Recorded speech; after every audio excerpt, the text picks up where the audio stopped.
बेटा गंगाधर, तेरा कुछ नहीं हो सकता। हे भगवान, ये रोज रोज का कचरा, पता नहीं कितना कचरा जमा कर देते हैं।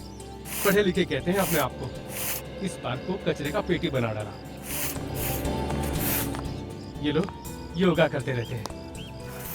ये जरूर बच्चे होंगे जिनके माँ बाप यही सिखाते होंगे कि कचरा जमीन पर फेंकना चाहिए। रोज रोज कचरा साफ करो और रोज दुगना कचरा मेरा इंतजार कर रहा होता है। हे भगवान, कभी तो सुन मेरी, कोई चमत्कार तो कर, या यूं ही कचरा साफ करवाता रहेगा जीवन भर। कचरा कचरा कचरा, दिन भर कचरा साफ करो, सुबह आओ कचरा। कुछ तो चमत्कार कर दे।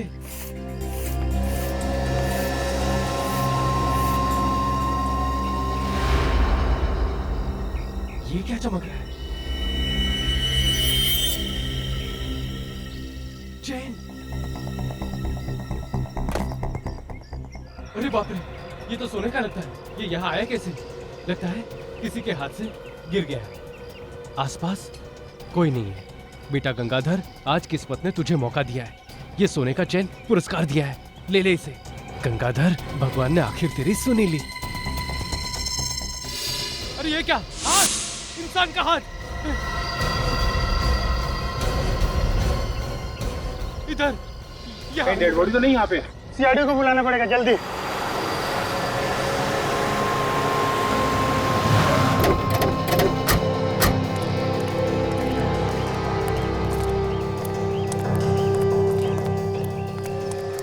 ये लोग कौन है?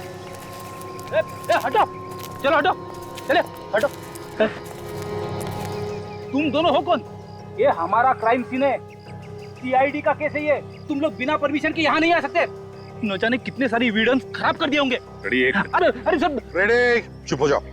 मैं जानता हूँ इन दोनों को, ये हमारे नए सीआईडी ऑफिसर्स हैं। नए ऑफिसर्स? हाँ, नए ऑफिसर्स। इंस्पेक्टर विनीत और ये है इंस्पेक्टर श्रेया। ये दोनों पहले मुंबई क्राइम ब्रांच में थे। ये नए इंस्पेक्टर आए, आपने बताया नहीं सर? सचिन, कल शाम को ही पता चला। तुम लोगों को बताने के लिए मेरे पास वक्त ही नहीं था। खैर छोड़ो। विनीत, क्या मिला तुम्हें यहाँ पर? सर, हमें यहाँ पर ये कटा हुआ हाथ मिला है और उसके ऊपर ये ब्रेसलेट मिला है। ये ब्रेसलेट काम की चीज है। ये ब्रेसलेट अच्छी तरह से साफ करो। बता हुआ सर। माय गॉड, शरीर का बाकी हिस्सा भी तो होना चाहिए। काम करो, पेड़ के आसपास देखो और कुछ मिलता है क्या। देखो।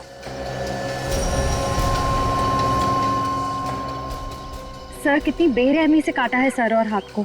यहाँ इस हालत में किसी की लाश को दफनाने का क्या मतलब है? सिर्फ सचिन, विवेक, एक काम करो, पार्क में आसपास अच्छी तरह से देखो, कुछ मिलता है क्या।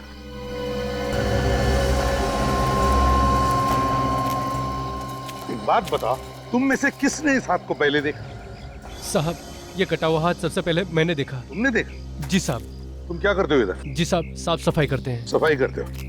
इधर आओ, जरा बताओ, ये पार्क क्या 24 घंटे खुला रहता है? नहीं साहब, सुबह 7 बजे से लेकर शाम को 7 बजे तक खुला रहता है। यहाँ पे वॉचमैन या सिक्योरिटी गार्ड नहीं है क्या? नहीं साहब, यहाँ पे कोई चौकीदार नहीं रहता। ये पार्क सुबह 7 बजे से लेकर शाम के 7 बजे तक खुला रहता है। इसका मतलब है ये काम तब किया गया है जब ये पार्क या तो बंद था या फिर पार्क में कोई भी नहीं था, उस वक्त किया है। सर, हाँ सर, यहाँ आसपास तो कुछ भी नहीं मिला सर। अबे ऐसा कुछ नहीं मिला सर? कुछ भी नहीं मिला? ये कैसे हो सकता है? तो शरीर का बाकी का हिस्सा कहाँ पर दफना दिया है? कहाँ छुपाया होगा? कोई बात नहीं, पता तो लगा ही लेंगे। इससे पहले एक काम करो, ये सिर और हाथ साळुंखे के पास भेज दो और इस आदमी का चेहरा, उसका स्केच सारे न्यूज़पेपर्स और टेलीविजन चैनल्स पर भेज दो। साफ करके देखते हैं क्या है। डॉक्टर साहब, ये आपके हाथ में क्या है? दया, ये मेरे हाथ में कागज का टुकड़ा है। कागज का टुकड़ा मिला कहाँ से आपको? यहाँ से, इसकी उंगलियों के बीच में फंसा हुआ था ये। मगर इसकी उंगलियों के बीच में ये कागज का टुकड़ा कैसे पहुंचा? या मुझे लगता है इस आदमी ने कोई कागज को अपने हाथ में छुपाने की कोशिश की होगी और ये कागज का टुकड़ा इसकी उंगलियों के बीच में फंस गया। लेकिन डॉक्टर साहब, ऐसा क्या है इस कागज के टुकड़े में? अरे भाई, तो चेक करने जा रहा था। क्या आप लोग आ गए? साफ करके देख लीजिए ना, पता चल जाएगा। देखते हैं।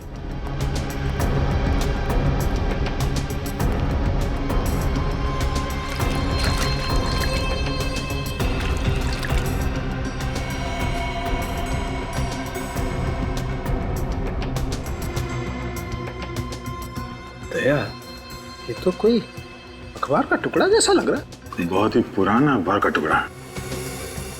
सर इसमें फोटो जैसा कुछ है, कोई घटना या दुर्घटना की फोटो है। Right yes. सर ये चौक लाइन से लगता है कि ये कोई हादसे की तस्वीर है। मगर सर उसने ये फोटो छुपाया क्यों? कोई तो कारण होगा। इस आदमी के बॉडी के पार्ट्स हमें मिले हैं, हो सकता है उसका इस हादसे से कोई ना कोई संबंध हो। ये क्या? ये हाँ सर, डेट जैसा कुछ है। हाँ मतलब ये अखबार करीब 14-15 साल पुराना है। एग्जैक्टली। सर, हाँ यहाँ पर कुछ है। क्या है? क्या है? ये देखिए, इसके जीप के अंदर एक नंबर छपा हुआ है। देखिए जीप के अंदर नंबर। नंबर 3? सर जीप पे नंबर 3 छापने का क्या मतलब है? ये केस तो कुछ ज्यादा ही उलझा हुआ है। पहले इस आदमी की उंगलियों के बीच में 14-15 साल पुराने अखबार की कटिंग, जिसमें एक हादसे की फोटो है, और अब ये जीप में नंबर। इस आदमी का किसी न किसी जुर्म के साथ कोई ना कोई कनेक्शन जरूर है।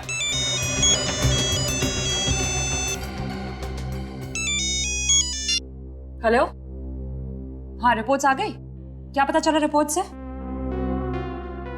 Thank you sir. ये एक आदमी नहीं है। एक आदमी नहीं है मतलब? ये सर किसी और आदमी का है और ये हाथ किसी दूसरे इंसान का। मतलब 2 अलग-अलग लोगों के बॉडी पार्ट एक ही जगह पे मिले। हाँ, ये जीप में नंबर, 2 लोगों का खून। हमें जल्दी से ये पता करना होगा कि ये 2 लोग आखिर है कौन। हाँ फ्रेडी, बहुत बड़ा झटका। ये इस आदमी के नाखूनों का रंग है। सर इसका क्या मतलब है? इसका मतलब ये नाखून चेक करने के बाद पता चलेगा।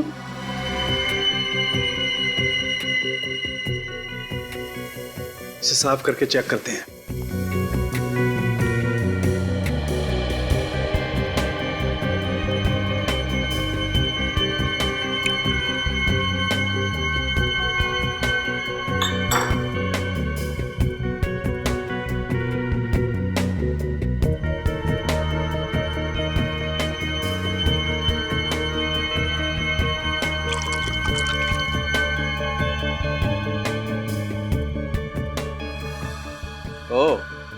अब आई बात समझ में। क्या हुआ डॉक्टर साहब? दया, ये आदमी कोई बहुत हैवी डोज ले रहा था किसी दवाई की। कौन सी दवाई सर? वेरिऑक्सिबिन। वेरिऑक्सिबिन? हाँ दया, ये दवाई कैंसर पेशेंट लेते हैं। ये बहुत महंगी दवाई है, आसानी से नहीं मिलती है। और जब तक कोई कैंसर स्पेशलिस्ट अपने हॉस्पिटल में अपने पेशेंट को प्रिस्क्राइब नहीं करता है, तब तक ये दवाई किसी को नहीं मिल सकती। तो फिर इस शहर के सारे कैंसर हॉस्पिटल्स में चेक करना चाहिए। हाँ क्या? तो औरतों ने इस आदमी का चेहरे का स्केच पहचान लिया?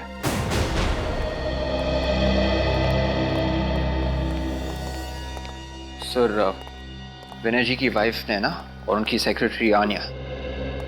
सॉरी, ये जो कुछ भी हुआ, क्या आप बता सकते हैं नैना जी, ये सब हुआ कैसे? कल शाम को सब्जियां लेने मार्केट गए थे, वापस नहीं आए। पता नहीं ये कैसे हो गया। मुझे ये भी पता नहीं कि उनके साथ ये किसने किया, क्यों किया। मुझे अब भी यकीन नहीं होता कि मेरे पति विनय अब नहीं रहे। जब वो घर वापस नहीं आ रहे थे तो आपने कोशिश नहीं की उन्हें कांटेक्ट करने की? मैंने उनको हर 2 मिनट के बाद फोन करने की कोशिश की, लेकिन उनका फोन बंद आ रहा था। ये विनय करते क्या थे? सर, वो लॉयर थे। वकील थे? जी सर। तो क्या आप दोनों बता सकती हैं कि किसने किया होगा? ये किसी पर शक है आपको? सर, ऐसा तो कोई याद नहीं। विनय सर बहुत ही नेक और शरीफ इंसान थे। वो लॉयर थे, पता नहीं किसी केस के सिलसिले में किसी के साथ कोई दुश्मनी हो तो पिछले कुछ दिनों में आपसे उन्होंने कुछ बताया, या फिर आपने महसूस किया हो कि वो किसी केस को लेकर परेशान हो? मेरे पति विनय कोई भी केस के बारे में मुझसे कोई डिस्कशन नहीं करते थे। अभिजीत, समझ में नहीं आता कौन खून कर सकता है विनय का। बड़ी अजीब बात है ये। सर, जिस बेरहमी से विनय का खून हुआ है, ऐसा लगता है कि खूनी के दिल में विनय के लिए काफी जहर भरा था, काफी नफरत करता था वो। वही लगता है। सर, सालुंखे साहब को ब्रेसलेट पर कुछ मिला है। अच्छा, क्या मिला है? ब्रेसलेट का लोगो। ब्रेसलेट का लोगो? अभिजीत, ये देखो, ऐसा कुछ वी जैसा लिखा हुआ है। वी जैसा ही कुछ है। विक, कंप्यूटर में चेक करो, देखो ऐसा लोगो किस ज्वेलर का है। Yes sir. हाँ अभिजीत,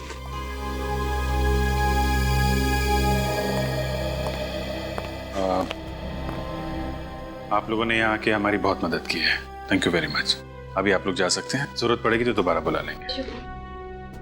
थैंक यू सर, लेकिन आप मेरे पति के कातिल को जल्द से जल्द ढूंढ निकालिएगा। हम अपनी पूरी कोशिश कर रहे हैं, प्लीज।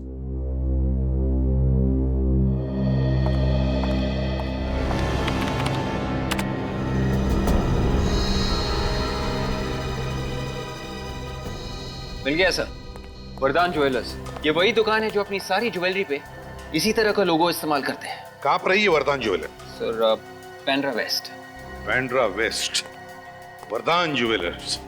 अभिजीत, इस वरदान ज्वेलर्स से पता चल जाएगा कि ब्रेसलेट खरीदा किसने था। बहन की शादी को 1 हफ्ता रह गया सर। आप घबराइए मत, कल शाम तक आपके गहने आपके घर पहुंच जाएंगे। नक्की? पक्का? मैं खुद आ जाऊं? नहीं, आप बस कल शाम तक गहने भिजवा दीजिए। ये सब अब मेरी जिम्मेदारी है। आप इत्मीनान से घर जाकर सो जाइए। ठीक है, नमस्ते। नमस्ते।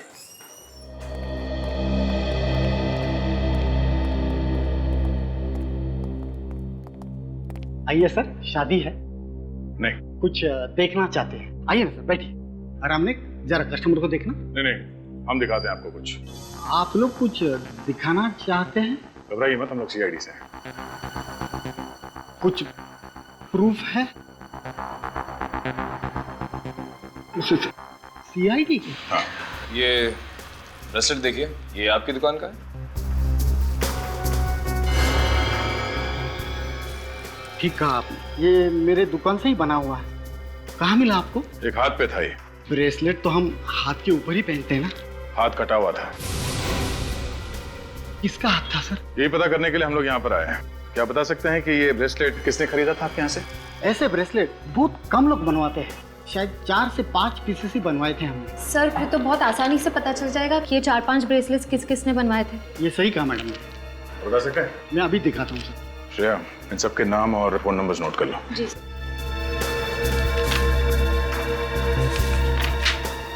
देखिए सर। अरे वाह, एड्रेस भी नोट किया है? जी sir. Rajesh 401 silver ring, Shantinagar, Bandra. Subhash Kandivali में रहता है। सुनील पनवेल का रहने वाला है, और रोकंडा ये बोरीवली में रहता है। इन सबके घर चल के देखना पड़ेगा। Hello doctor. आपने अपॉइंटमेंट लिया? मैं सीआईडी से हूँ, इंस्पेक्टर फ्रेडी। हेलो सर, आप यहाँ कैसे? मुझे आपकी मदद चाहिए थी। मैं आपकी क्या मदद कर सकता हूँ? डॉक्टर साहब, आपके हॉस्पिटल में वेरियोक्साबेन नाम की दवाई यूज की जाती है या नहीं? नो सर, ऐसी कोई दवाई यहाँ इस्तेमाल नहीं होती। ये बहुत ही रेयर दवाई है। Thank you. सर ये ब्रेसलेट काफी महंगा है, इसे खरीदने वाले चारों भी बहुत अमीर होंगे। हाँ श्रेया, ये बात तो है, पर इन चारों में से ये ब्रेसलेट पहना किसने? राजेश, सुभाष, सुनील या रोकंडा? ये तो वहाँ घर पे जाने के बाद ही पता चलेगा। तुम्हारा रोना धोना सुनने के लिए मैं सीआईडी में नहीं हूँ फ्रेडी। काम खत्म करो और इसी वक्त केयर हॉस्पिटल में आ जाओ, इसी वक्त। Excuse me ma'am. यस, मुझे आपके हॉस्पिटल के किसी कैंसर स्पेशलिस्ट से मिलना है। आपने अपॉइंटमेंट ली थी? जी नहीं। सर आपका नाम? एसीपी प्रद्युमन, सीआईडी से। ओह, सीआईडी से। आप लोगों को तो तकलीफ होते रहती होगी। मैम प्लीज जरा डॉक्टर साहब को बुलाइए, मुझे जरूरी काम है। डॉक्टर चंद्रा बस आते ही होंगे। ओके। लो आ गए। हाँ जी, हाँ ठीक है, ओके। अमित, क्या पता चला वेरियोक्साबेन के बारे में? चलो ठीक है, कोई बात नहीं, तुम इसी वक्त आ जाओ केयर हॉस्पिटल में। ओके।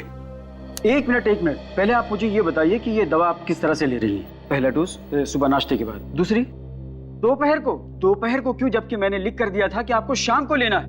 मैम आपको मालूम है आपके नाक से और दिमाग से खून आ सकता है। आप अभी और इसी वक्त हॉस्पिटल में आके मुझसे मिलिए। ये पेशेंट है ना? डॉक्टर चंद्रा। यस। मैं एसीपी प्रद्युमन, सीआईडी से। क्या हुआ? एक दवाई है वेरियोक्साबेन नाम की, क्या आपने उसके बारे में कुछ सुना है? वेरियोक्साबेन? जी बिल्कुल सुना है, और मैं अपने पेशेंट को दे भी रहा हूँ। आप ये दवाई अपने पेशेंट्स को दे रहे हैं? जी। तो मैं सही जगह पर आ गया। बता सकते हैं कितने पेशेंट्स को दे रहे हैं आप? अब तक यही कोई लगभग 3 पेशेंट्स को दी है। 3 पेशेंट्स को? जी हाँ। आप रेडी? देखो डॉक्टर साहब 3 पेशेंट्स के नाम देंगे, वो लिख लेना। अब बोलिए। पहले है वैभव, ये सांता क्रूज के रहने वाले हैं। वैभव। दूसरे हैं अरुण, ये अंधेरी में रहते हैं। अंधेरी। और तीसरे हैं रोकांडा, ये बोरोवली से। रोकंडा? जी। Thank you very much doctor. It's my pleasure. Sir वैसे हुआ क्या है? खून का मामला है। खून का मामला है? जी। देखिए सर, अगर इस मामले में किसी तरह की मदद की जरूरत हो तो प्लीज मुझे याद कर लीजिएगा। Thank you very much. Sir Amina, देखो इन 3 पेशेंट्स के नाम मिले जो लोग ये दवाई ले रहे हैं। इन तीनों पेशेंट्स की जानकारी दया और बाकी लोगों को देना। विनीत का फोन। हाँ विनीत। सर हमें यहाँ से 3 पेशेंट्स के नाम मिले हैं। क्या हॉस्पिटल से 3 नाम मिले? जी सर। अच्छा, जो ब्रेसलेट हमें लाश के हाथ पर से मिला वैसे ब्रेसलेट 4 लोगों ने खरीदे हैं। 4? हाँ, 4 लोगों ने। उनके नाम है राजेश, सुभाष, सुनील और रोकंडा। रोकंडा? हाँ, रोकंडा। ये नाम तो हमारी लिस्ट में भी है सर। हाँ? Yes sir. ओह ठीक है, हम उसके घर जाते हैं। Okay sir. Okay okay. ये रोकंडा कहाँ रहता है? बोरीवली में सर। बोरीवली में। ये रोकंडा वही फेमस सिंगर तो नहीं जिसके शोज होते रहते हैं? लगता तो वही सर। सर अगर ये वही फेमस सिंगर है और वो कटा हुआ हाथ उसी का है तो मीडिया में तो। वो कटा हुआ हाथ रोकंडा का है या नहीं, या फिर उसने ये ब्रेसलेट किसी को गिफ्ट दिया है, ये तो बेल बजाने के बाद ही पता चलेगा।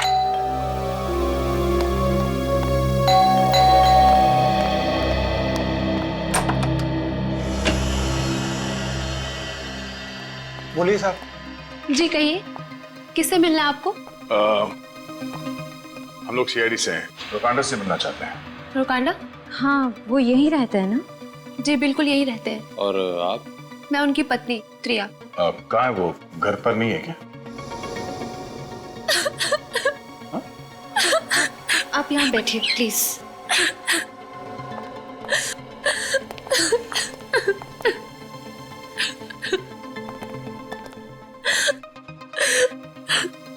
आप रो क्यों रही हैं? रोकांडा कहाँ है? उनका कल से कोई अता पता नहीं है। बता के नहीं गया कि कहाँ जा रहे हैं? नहीं सर। आखिरी बार कब देखा था आपने उन्हें? कल, और आज उनका शो भी था। कितने फोन्स आ रहे हैं सुबह से, क्या बताऊं मैं, किसको बताऊं कि रोकांडा कहाँ है। इनफैक्ट उनका फोन भी बंद आ रहा है। मुझे बहुत घबराहट हो रही है सर। प्लीज शांत हो जाइए। कैसे शांत हो जाऊं सर? आज सुबह मैंने पुलिस स्टेशन में मिसिंग रिपोर्ट भी लिखवाई थी। मिसिंग रिपोर्ट भी लिखवाई आपने? गायब कहाँ हो गया?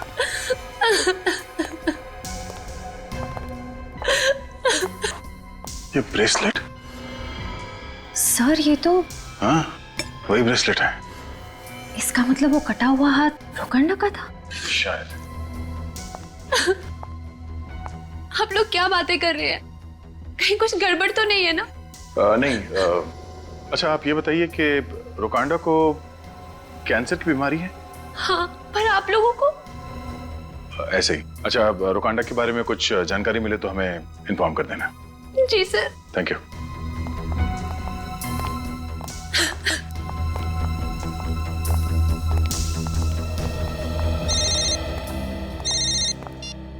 हेलो।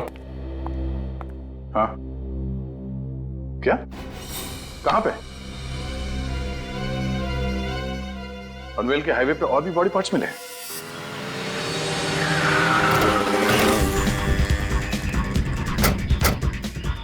तुमने फोन करके खबर दी लाश के टुकड़ों के बारे में? हाँ साहब, मैंने बड़ा पाव खाने के बाद कागज फेंकने के लिए जैसे ही कचरे के डिब्बे के पास आया। हाँ सर, इस लाश की हालत बिल्कुल वैसी है जैसे पहले की है। और सर बाकी का शरीर भी गायब है। खूनी ने लाश के टुकड़े को बड़ी सफाई के साथ इस प्लास्टिक की थैली में डाल के यहाँ पे कचरे के डब्बे में फेंक दिया। लेकिन सर कोई खूनी ऐसा क्यों करेगा? मैं भी वही सोच रहा हूँ। सर कहीं इन दोनों का खूनी कोई एक इंसान तो नहीं है?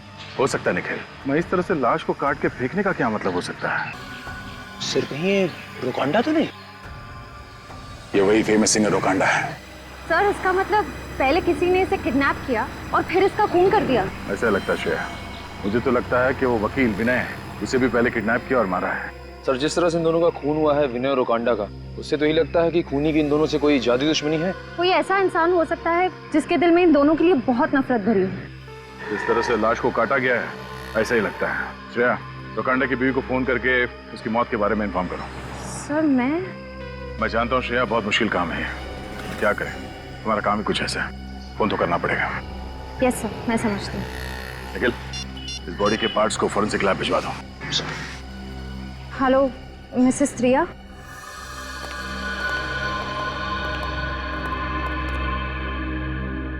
क्या हुआ? सड़न खे?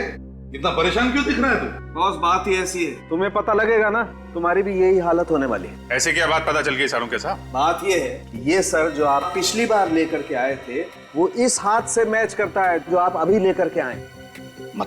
मतलब ये कि इस बार लाया हुआ हाथ और पिछली बार मिला हुआ सर वो एक आदमी का है, और पिछली बार लाया हुआ हाथ और इस बार मिला हुआ सर वो दूसरे आदमी का है। मतलब ये लाश लॉयर विनय की है और ये रोकांडा की। बिल्कुल। मतलब खूनी ने दोनों लाशों को काटा, उनके अंगों की अदला बदली की, फिर अलग अलग जगह पे छुपा दिया। ये चल क्या रहा है खूनी के दिमाग में सर? हाँ सर, कोई खूनी ऐसा क्यों करेगा? लगता है पूरा पागल है सर, कोई साइकोपैथ है। कोई न कोई वजह तो है विवेक, कोई न कोई वजह तो है जो खूनी ऐसे कर रहा है। सर ऐसी क्या वजह हो सकती है ये सब करने की? यही तो पता लगाना है सचिन कि ये खूनी ऐसे वैश्यपन पर क्यों उतर आया। एक बात और बॉस। क्या? वो ये, उस सर की जीभ पर भी वैसा ही अंक लिखा हुआ है जैसा इस जीभ पर लिखा हुआ है। मतलब विनय की जीभ पर जो 3 नंबर लिखा हुआ है बिल्कुल वैसा ही 3 नंबर रोकांडा के जीभ पर। बिल्कुल वैसा ही 3 नंबर। क्या राज हो सकता है इस 3 नंबर का? सर हो सकता है कातिल हमें कुछ दिखाना चाहता हो, इसलिए उसने इन लाशों की जीप पर ये नंबर लिख दिए। हाँ, दिखाना तो चाहता है जरूर ये खूनी हमें। हो क्या सकता है सर? शायद कोई पासवर्ड या फिर कोई लॉकर नंबर, कोई एड्रेस, सर कोई कोड। यस सर, इस नंबर का एक केस है ये। 1998, 14 साल पुराना केस है। सर इस केस में मुजरिम चंदू को 14 साल की सजा हुई थी सर, मर्डर के जुर्म में। चलो। और कुछ ही दिनों पहले वो जेल से छूटा। किसका केस सब? सर ये केस कोई विनय हैंडल कर रहा था सर, लॉयर विनय। विनय? सर कहीं ये लॉयर विनय वही तो नहीं जिसकी हमें लाश मिली? हो सकता है। और डिटेल्स देखो। Yes sir. सर इस केस में एक ही विटनेस था सर, सिंगर रोकांडा। रोकांडा? रोकांडा और विनय? Case number Q933। हाँ, फिर देखो विवेक, इन्वेस्टिगेटिंग ऑफिसर कौन था? सर कोई इंस्पेक्टर प्रकाश। प्रकाश?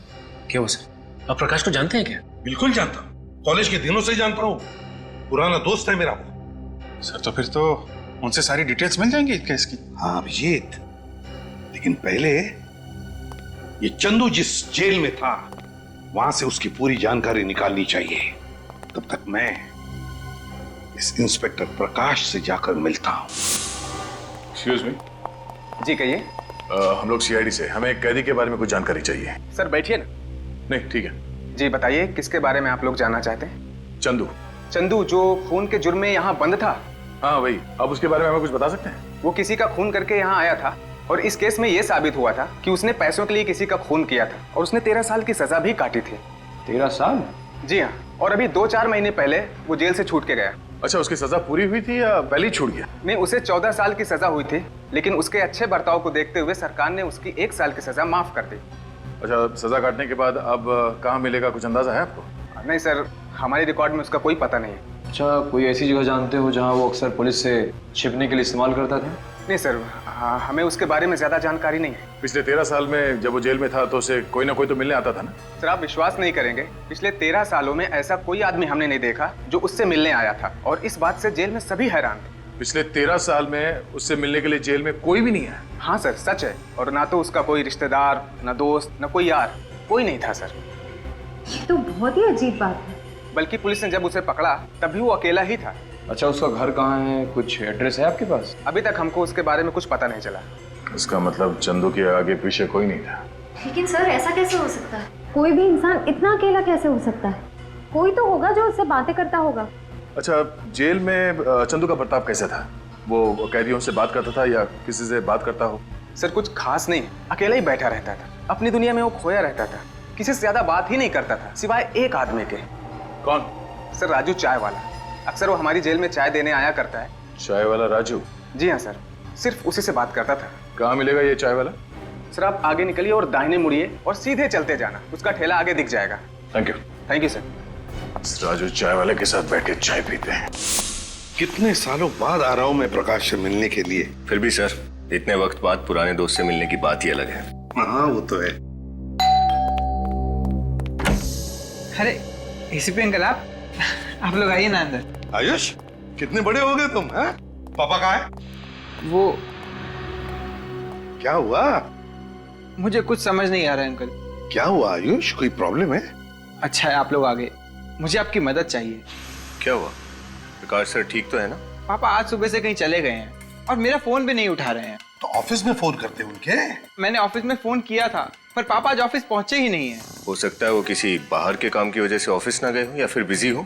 नहीं, पापा चाहे जितना भी बिजी हो मेरा फोन जरूर लेते हैं, और अगर फोन नहीं उठा सकते तो मैसेज जरूर करते हैं। आज तो कोई जवाब ही नहीं दे रहे हैं, मुझे बहुत चिंता हो रही है अंकल। प्लीज पापा को ढूंढिए ना अंकल। आयुष बिल्कुल घबराओ मत, अरे तुम्हारे पापा एक दिलेर और जाबाज ऑफिसर है, समझे? आयुष एक बात बताओ, क्या पापा ने कभी तुम्हारे साथ किसी पुराने केस के बारे में कभी बात की थी? मेरा मतलब है case number Q933। Case number Q933 के बारे में तो मालूम नहीं, लेकिन पापा किसी पुराने केस को लेकर चिंतित जरूर थे। पुराने केस को लेकर?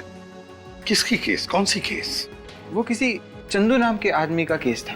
चंदू की केस? यही तो केस है, केस नंबर Q933।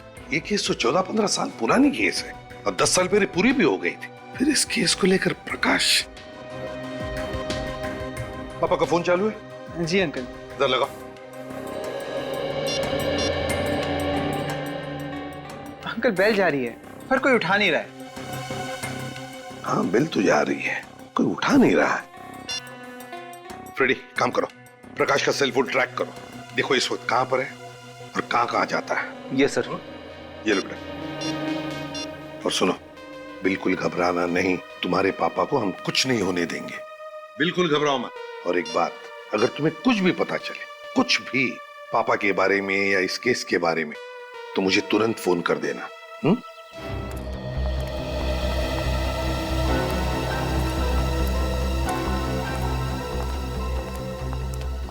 हो रहा राजू? राजू जी साहब। 4 चाय देना।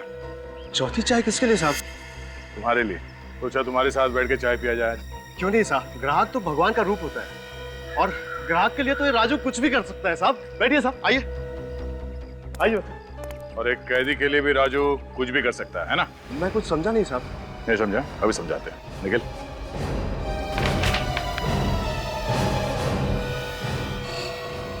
ये कौन है? मैंने तो इसे कभी नहीं देखा। कभी नहीं देखा? सच बोल, झूठ मत बोल। जेल में जाता था ना उसके लिए चाय लेकर? आप लोग क्या कह रहे हैं साहब? मेरी तो कुछ भी समझ में नहीं आ रहा। एक हाथ पड़ेगा ना तो सब कुछ बताना शुरू कर देगा। बोल। मुझे कुछ नहीं पता साहब, मुझे कुछ नहीं पता साहब, मैं इसे नहीं जानता साहब। वैसे नहीं मानेगा? हाँ? क्या था? धुंध हटी? हाँ साहब, धुंध हट गई साहब, मैं बताता हूँ। ये साहब, ये चंदू है साहब। सिर्फ इतना याद आया या कुछ और भी बताना चाहता है तू? मैं इसे जेल में चाय देने जाया करता था, इसे मेरी चाय बहुत पसंद थी साहब। बस इतना ही? हमने तो सुना है कि तुम्हारी और चंदू की बहुत अच्छी दोस्ती थी। दोस्ती तो दूर की बात है साहब, वो मुझे जान से मारने की धमकियां देता था साहब। एक दिन मौका पाकर साहब उसने मुझे दबोच लिया और मुझे कुछ चिट्ठियां दी और उसने मुझे कहा कि इन चिट्ठियों को पोस्ट कर दे, और मुझे धमकी दी कि अगर मैंने उसका कहना नहीं माना या किसी और को इस बारे में बताया तो वो जेल के बाहर अपने पार्टनर के हाथों मुझे मरवा देगा। और तुम मान गए? और मैं क्या करता मैडम, मैं एक मामूली चाय वाला और वो एक खूनी, डर तो लगता ही था। किस तरह की चिट्ठियां भिजवाता था वो तुमसे? ये तो मालूम नहीं साहब, डर के मारे मैंने वो चिट्ठियां कभी खोली ही नहीं। मगर साहब हर 5-6 महीने में वो अपने गांव मंगल नगर के लिए एक चिट्ठी जरूर पोस्ट करवाता था। मंगल नगर? मतलब उसका परिवार मंगल नगर में रहता है? और हाँ साहब, उसने जो आखिरी चिट्ठी पोस्ट करने के लिए दी थी वो कुछ दिनों बाद वापस आ गई थी साहब। वापस आ गई? क्यों? पता नहीं साहब, मैंने तो उसे पोस्ट कर दिया था लेकिन वो वापस आ गई। इस बात को मैंने चंदू को भी डर के मारे नहीं बताया साहब। क्या वो चिट्ठी अभी भी तुम्हारे पास है? जी। दिखाओ जरा। दिखाता हूँ साहब।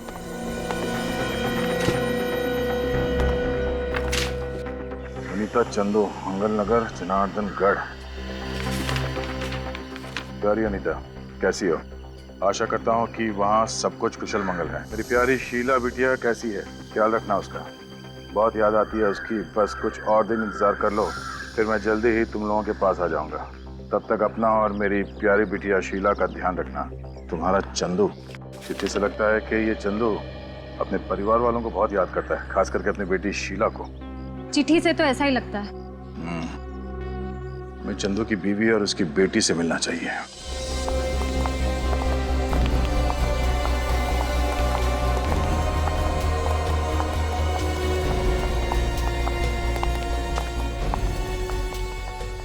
नगर तो पहुंच गया। ये पता करना होगा कि चंदू के परिवार रहता कहाँ। सर किसी से पूछ लेते हैं। ऐसे छोटे गांव में तो सब एक दूसरे को जानते होंगे। ये आदमी औरत जो घर से बाहर निकले, इनसे पूछो जरा। सुनिए भाई साहब, आप जानते हैं चंदू कौन है? अब चंदू? कौन चंदू? हम किसी चंदू को नहीं जानते। चलो। देखिए, घबराइए मत, हम लोग सीआईडी से हैं। सीआईडी? हम जानते हैं कि चंदू का परिवार इसी गांव में रहता है। सिर्फ यही जानना है कि वो रहता किस घर में है। देखिए साहब, अब हमें किसी मामले में मत घसीटिए। हमने कुछ नहीं किया है। हमने तो बस सुना है कि चंदू एक मुजरिम है और वो अभी जेल में। हाँ साहब, हम पुलिस और कोर्ट कचहरी के चक्कर में नहीं पड़ना चाहते। देखिए, आप लोग बिना बात के परेशान हो रहे हैं। डरने की कोई बात नहीं है। हम लोग यहाँ से पूछताछ करने के लिए आए हैं। आप लोगों को कुछ नहीं होगा, डरिए मत, भरोसा रखिए। सीआईडी आप लोगों की सुरक्षा के लिए, परेशान करने के लिए नहीं। देखिए भाई साहब, बस इतना बता दीजिए कि ये चंदू रहता कहाँ है। रहता है नहीं साहब, रहता था। रहता था? अब तो ना वो यहाँ है ना उसके घर वाले। कहाँ गए वो लोग? ये तो नहीं मालूम। चंदू की बीवी और उसकी बेटी शीला यहाँ रहते थे, लेकिन 6 महीने पहले ही चंदू की बीवी मर गई। बहुत बीमार थी बेचारी। और उसकी बेटी शीला, वो कहाँ गई? उसकी माँ के देहांत के बाद तो वो बिल्कुल अकेली हो गई थी। बेचारी घर बेच के चली गई। आप जानते हैं वो कहाँ है? उसका पता, फोन नंबर, कुछ भी?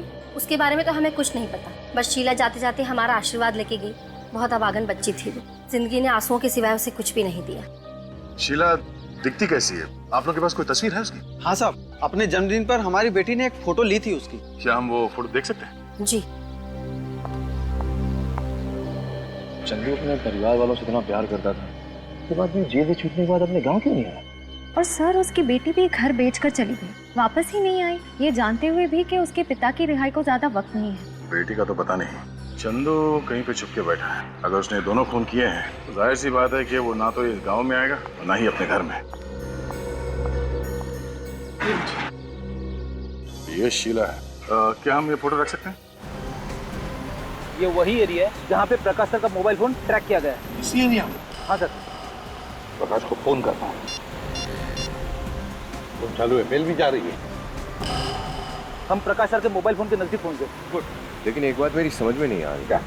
प्रकाश सर इतनी सुनसान जगह में करने क्या आए होंगे? कहीं ऐसा तो नहीं कि कोई उन्हें जबरदस्ती उठा के यहाँ पे लाए? हो सकता है। मुझे लगता है प्रकाश जरूर जानता है कटे हुए सिर और हाथों के बारे में। जरूर जानता है प्रकाश। सर, हम प्रकाश सर के मोबाइल फोन के बहुत नजदीक पहुंच गए सर। ट्रैक करते रहना पड़ी, ट्रैक करते रहना। रोको रोको रोको रोको रोको।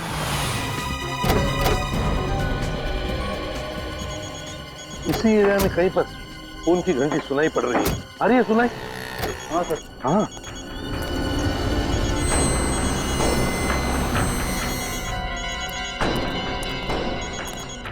देखो आसपास कहीं फोन है क्या?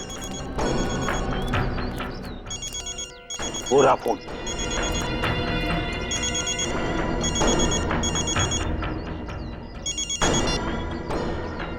ये तो प्रकाश का ही फोन लगता है। इसका मतलब है प्रकाश यहीं कहीं आसपास ही होना चाहिए। मुझे तो डर लग रहा है सर, कहीं प्रकाश सर के साथ कुछ हो ना गया हो। चुप रहो फ्रेडी, चुप चुप बोलो। अपनी अपनी गन निकालो। प्रकाश की जान को खतरा हो सकता है। पूरा है घर। मुझे लगता है सर कि प्रकाश सर इसी घर के अंदर होंगे। चलकर देखते हैं। जरा सी भी भूल हो गई तो प्रकाश की जान को खतरा हो सकता है।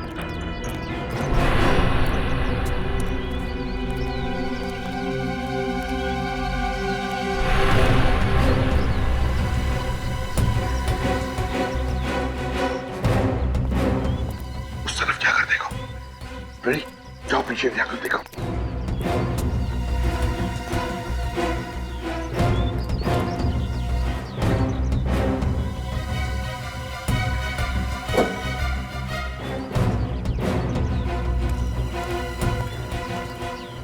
उधर कुछ नहीं दिख रहा है सर। सर, हाँ, बाहर से तो कुछ दिखाई नहीं दे रहा। ठीक है, कोई बात नहीं। घर के अंदर घुस से, मगर सावधानी से। प्रकाश की जान को खतरा हो सकता है, उसके साथ अंदर कोई हो भी सकता है, हैं?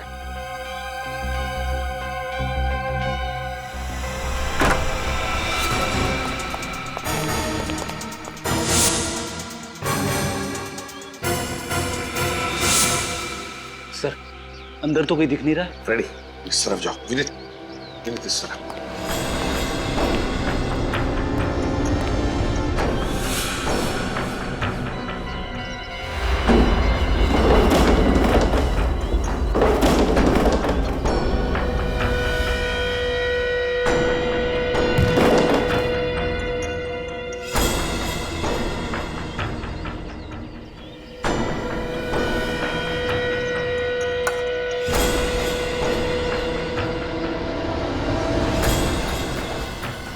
माय गॉड प्रकाश, मेरी जल्दी से पानी लेकर आओ।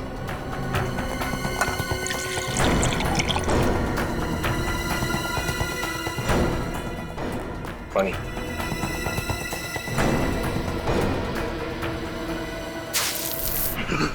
कौन कौन हो तुम? कौन हो?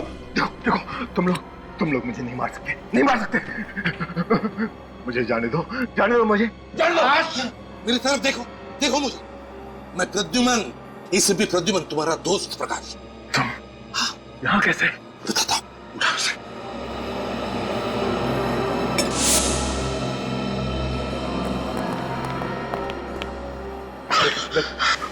पानी पीना, ये पानी पी। प्रकाश। प्रद्युमन, बताओ क्या?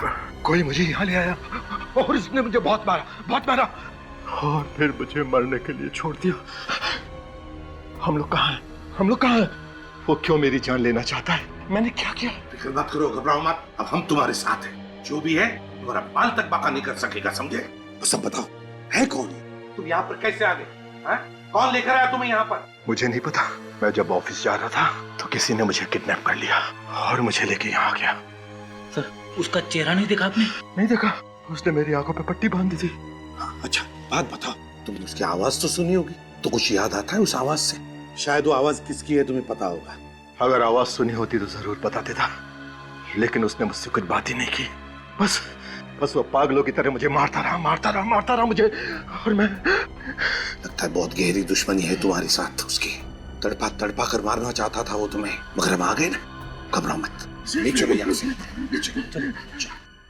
पापा, ये क्या हालत होगी आपकी? किसने की? बेटा मैं ठीक हूँ, चिंता मत करो। और उस किडनैपर से मिलने के बाद तो बिल्कुल ठीक हो जाऊंगा। किसने किया किडनैप आपको? कौन था वो? एसीपी अंकल, पापा के साथ ये सब करने की किसकी हिम्मत हो सकती है? आयुष बेटा हिम्मत रखो, हम भी उसी आदमी को ढूंढने की कोशिश कर रहे हैं। शुक्र है प्रकाश सर हमारे साथ है, सही सलामत है। हाँ, ये बात तो है, आप लोग वक्त पर आ गए, वरना वो किडनैपर मेरे पापा को। आयुष तुम एक जाबाज पुलिस ऑफिसर के बेटे हो, और जाबाज पुलिस ऑफिसर का बेटा कभी रोता नहीं है, डरता नहीं है वो किसी से। घबराओ मत, हम तुम्हारे पापा को कुछ नहीं होने देंगे। प्रकाश, तुम्हें उन लोगों के बारे में कुछ भी याद नहीं आ रहा? जरा याद करने की कोशिश करो, कुछ याद आ रहा है? सर प्लीज कुछ तो याद करने की कोशिश कीजिए। आपकी छोटी से छोटी बात उस किडनैपर को पकड़ने में हमारी मदद कर सकती है, प्लीज। तुम लोग समझ नहीं रहे हो, मुझे कुछ याद नहीं आ रहा है। मैं बस रास्ते से किडनैप हो गया और किडनैपर ने मेरे मुंह और आंखों पे पट्टी बांध दी। फिर वो मुझे वहां ले गया जहां से आप लोगों ने मुझे बचाया।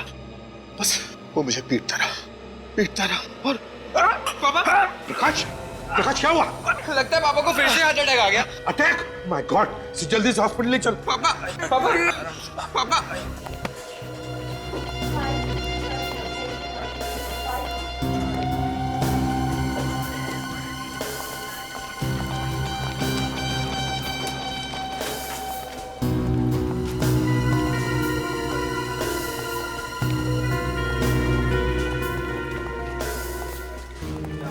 जो भी अंदर जाएगा, फिर वो चाहे हॉस्पिटल का स्टाफ ही क्यों ना हो, नजर रखना अच्छी तरह से।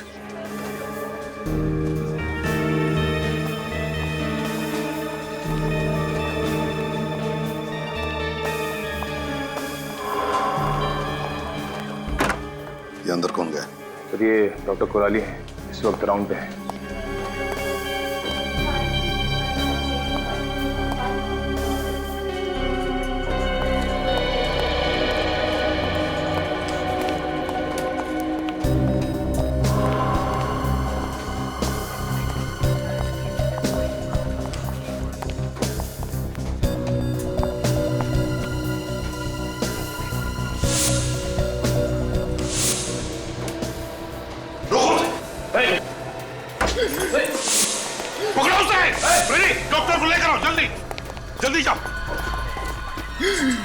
बस।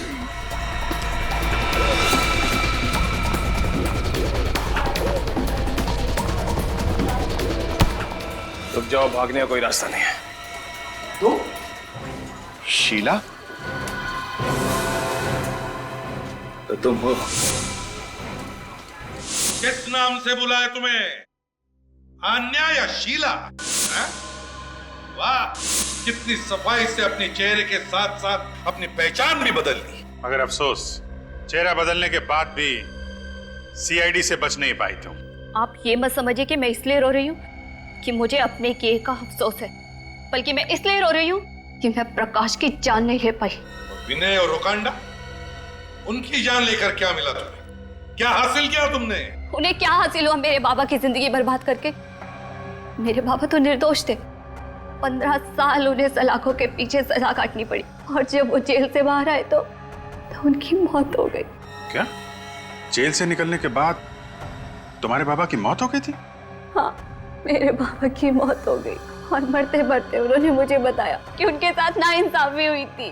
15 साल वो मुझसे मिलने के लिए तड़पते रहे। एक अच्छे खासे परिवार को बर्बाद कर दिया उन लोगों ने। बदला तो मुझे लेना ही था, आपकी वजह से मेरा बदला अधूरा रह गया। बदला? सच पता है क्या है? सच ये है कि तुम्हारे बाबा निर्दोष नहीं थे, खूनी थे। वो खूनी, एक मासूम की जान ली उन्होंने। ऐसा नहीं हो सकता, मेरे बाबा निर्दोष थे, खूनी नहीं हो सकते। ऐसा ही हुआ। झूठ बोला तुम्हारे बाबा ने तुमसे कि वो निर्दोष है, और तुम बदला लेने के लिए निकल पड़ी। तुम्हारी बदले की आग ने 2 मासूम लोगों की जानें ली, विनय और रोकांडा की। भूल गई तुम कि बदले की आग में खुद के सिवा और कोई नहीं जलता, और मिलता क्या है? सिर्फ खालीपन और किए कर्मों का बोझ। बहुत गलत किया तुमने शीला, कानून को अपने हाथों में लिया। अफसोस, तुम्हें तो अब फांसी ही होगी।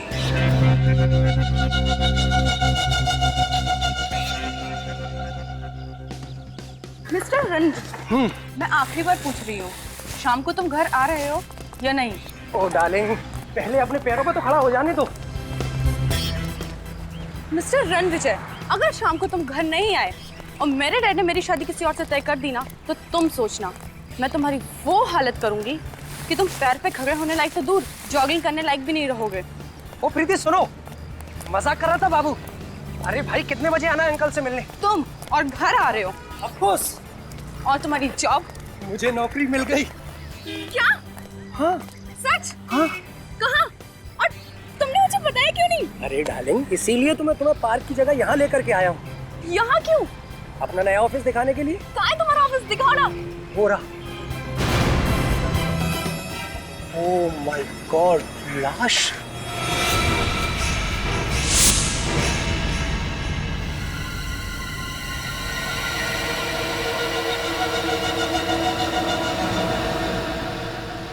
सर, हो सकता है इस आदमी ने आत्महत्या की हो। अगर इसे लटक के मरना होता तो अपने घर पे भी लटक के मर सकता था। ऐसे 2 ऊंची बिल्डिंग के बीच में लटकना लॉजिकल लगता है मुझे। लेकिन सर, अगर ये खून है तो खूनी को लाश को किसी सुनसान जगह में काट देनी चाहिए। क्यों इस तरह शहर के बीचों बीच लाश की नुमाइश क्यों करता? श्रेया, लाश छुपाना खूनी का मकसद नहीं होता। अलग अलग खूनियों के दिमाग में अलग अलग किस्म के फिक्र होते हैं। संभाल के।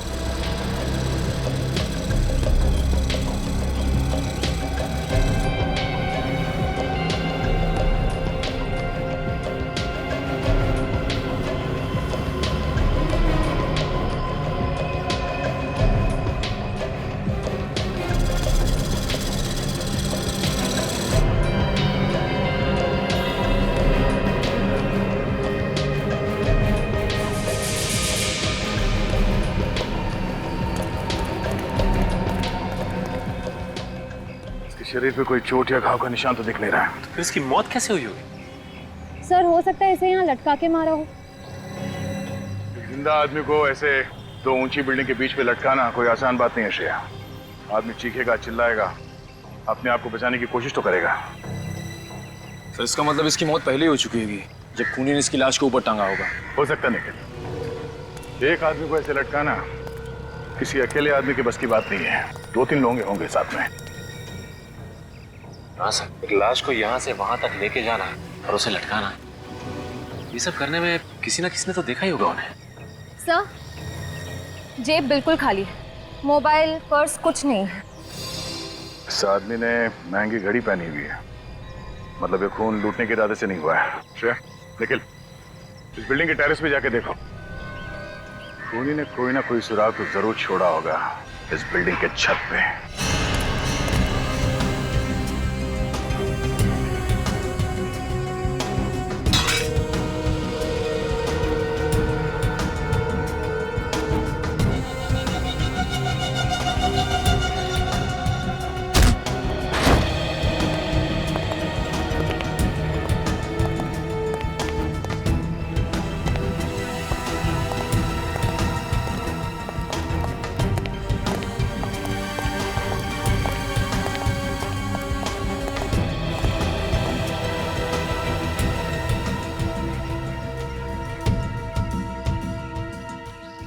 रस्सी यहाँ बिल्डिंग के छत पे बांधी गई है, मतलब खूनी लाश को लेके यहाँ पे आया था।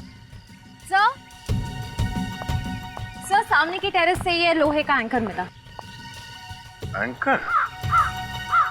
ओह, मतलब खूनी ने इस एंकर को रोप गन से उस बिल्डिंग के छत पे फेंका और उसके बाद इस पुली की मदद से लाश को रस्सी से बांधकर बीच में लटका दिया। बहुत बड़ी प्लानिंग की है इस खूनी ने, हाँ? उस लाश को लटकाने के लिए। ये सब करके साबित क्या करना चाहता था वो? सर, इस शंभू है इस बिल्डिंग के सिक्योरिटी गार्ड।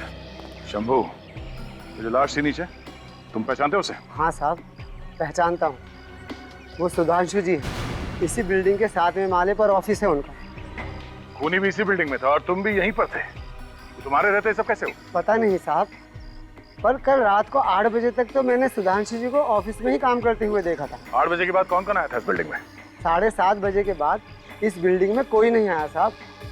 सर, इसका मतलब ये खूनी 7:30 बजे से पहले ही बिल्डिंग के अंदर घुस गया था और जैसे ही मौका मिला सुधांशु को मार दिया इसने। रात 8 बजे और कौन कौन था इस बिल्डिंग में सुधांशु के अलावा? सुधांशु जी अकेले ही थे शायद। शायद मतलब ठीक से याद नहीं है।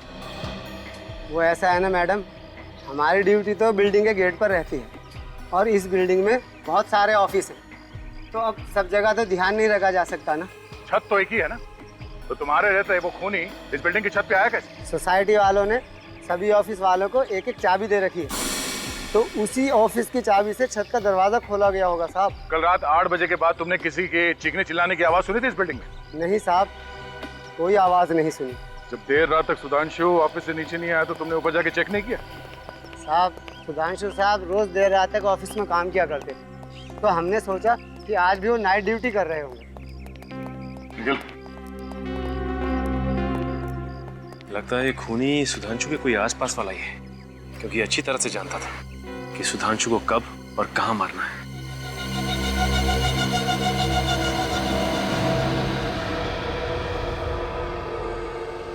ये देख रहे हैं आप, बस सुधांशु के सर पर यहाँ किसी भारी चीज से वार किया गया है। यार साळुंखे, ये कोई चोट है ही नहीं, सूजन है सूजन। तुम्हारे कहने का मतलब है कि इतनी सी सूजन की वजह से सुधांशु की मौत हो गई? नहीं, इस चोट की वजह से शायद सुधांशु बेहोश हुआ है। अगर इस चोट की वजह से ये बेहोश हुआ है तो फिर मौत कैसे हुई इसकी? बॉडी पे तो नहीं दूसरे जख्म का निशान दिख नहीं रहा। जहर से। देखा कितनी ब्रिलियंट है तारिका जी, मुश्किल से मुश्किल सवाल का जवाब इनके पास रेडी रहता है। ये कौन सा जहर है? Ethane sandile trioxide. Ethane sandile trioxide?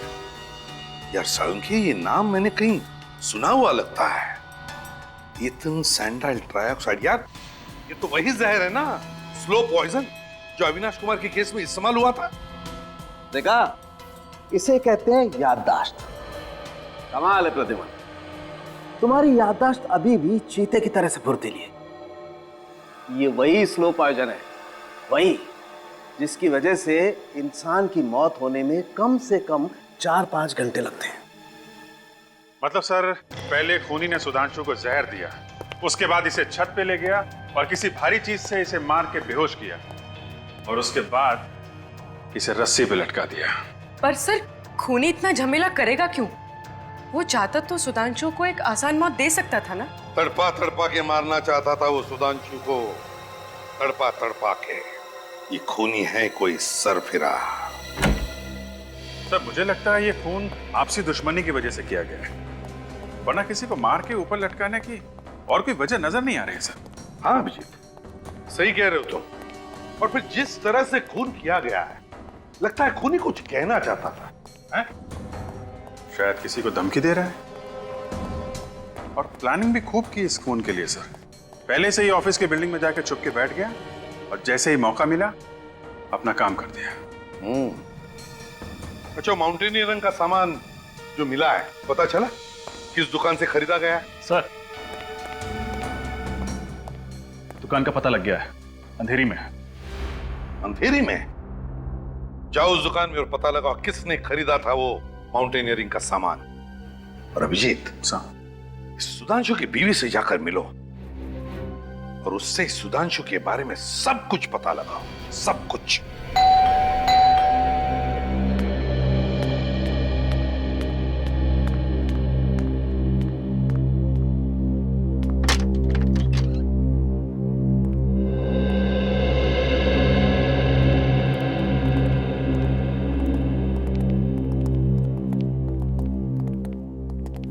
माफ कीजिएगा, हम आपकी हालत समझते हैं, लेकिन सुधांशु के खूनी तक पहुंचने के लिए हमें आपसे कुछ सवाल पूछने पड़ेंगे। जी पूछिए दीदी। आप जी, ये मेरी बहन निशा है। अच्छा, सुधांशु के बारे में आप हमें कुछ बता सकती हैं? I mean, कोई खास बात? जी खास, हाँ, उन्हें ऊंचाई से बहुत डर लगता था। ऊंचाई से डर लगता था? फिर तो शायद ये बात खूनी भी जानता होगा। अच्छा, पिछले कुछ दिनों में सुधांशु किसी बात को लेकर परेशान थे? हाँ, वो पैसों को लेकर बहुत परेशान थे। पैसों को लेकर? क्यों? पता नहीं सर, लेकिन हर महीने के पहले शुक्रवार को वो बैंक से बहुत सारे पैसे निकाल लेते थे और वो पैसा पता नहीं कहाँ जाता था। हर महीने के पहले शुक्रवार को? जी सर। कितना कितना पैसा लाते थे? 1,40,410 रुपए। हाँ? क्या? 1,40,410 रुपए हर महीने? जी सर। सर, ये चक्कर क्या है? कहीं सुधांशु जी को हर महीने में EMI की कोई किस्त तो नहीं चुकानी पड़ती थी? नहीं, बिल्कुल नहीं। तो वो हर महीने इतने पैसों का करते क्या थे? पता नहीं। आपने कभी पूछा नहीं उनसे? मैंने कई बार उनसे पूछने की कोशिश की, लेकिन हर बार वो टाल देते थे। जीजू को पैसों की इतनी ज्यादा जरूरत पड़ती थी कि एक बार तो उन्होंने मुझसे भी पूछा था कि मैं उन्हें कितने रुपए उधार दे सकती हूँ। अच्छा, आखिर सुधांशु को पैसों की इतनी क्या जरूरत पड़ गई थी? हर महीने 1,40,410 रुपए।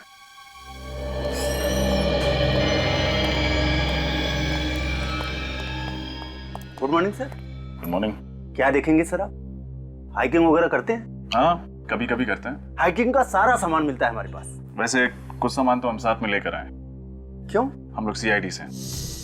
सचिन, ये देखिए, और ये बताइए कि सामान आपके यहाँ से खरीदा गया है क्या? हाँ सर, ये सामान रसिया में बनता है और सिर्फ मेरी ही दुकान पर मिलता है। आप बता सकते हैं किसने खरीदा होगा? क्या बात है, कुछ गड़बड़ हुई है क्या? एक खून हुआ है। खून?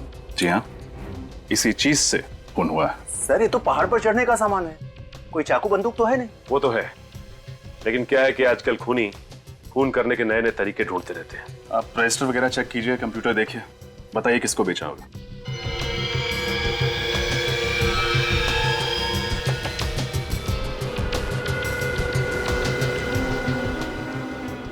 इस सामान पर जो बैच नंबर का स्टिकर होता है वो हटा दिया गया है। अब ये बताना मुश्किल है कि इसे किसने खरीदा था। कोई मुश्किल नहीं होगा।